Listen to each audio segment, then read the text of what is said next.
বনগাঁয় ভোটের আগে ব্যবসায়ীর ঘরে লক্ষ লক্ষ টাকার হদিশ। টাকার উৎস জানতে গভীর রাতে হানা কেন্দ্রীয় আয়কর বিভাগের। ভোটের আগে ব্যবসায়ীর ঘরে কয়েক লক্ষ টাকার হদিশ।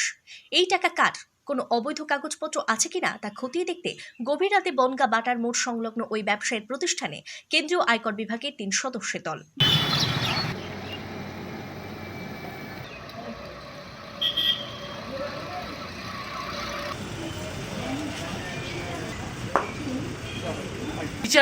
পিছিয়ে আসো।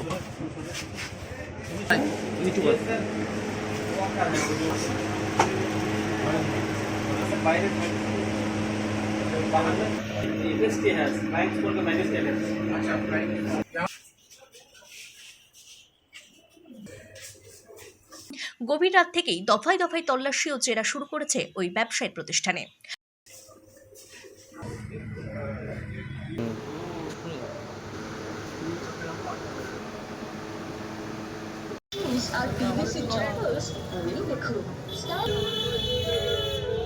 সূত্রে জানা গিয়েছে, বৃহস্পতিবার সন্ধ্যায় বনগাঁ থানার পুলিশের কাছে সূত্র মারফত খবর আসে, বনগাঁ বাটার মোড় সংলগ্ন কুমারেশ হালদার নামে ওই ব্যবসায়ীর ঘরে কয়েক লক্ষ টাকা মজুত রয়েছে।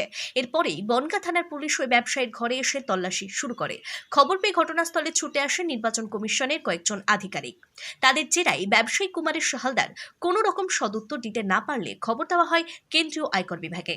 এদিন রাত 3টা নাগাদ কেন্দ্রীয় আয়কর বিভাগের কর্মীরা ওই ব্যবসায়ীর প্রতিষ্ঠানে এসে টাকার উৎস জানতে জেরা শুরু করে। সূত্রের খবর, ওই ব্যবসায়ীর কাছ থেকে প্রায় 20 থেকে 22 লক্ষ টাকার হদিশ মিলেছে। ব্যুরো রিপোর্ট, পিবি বার্তা।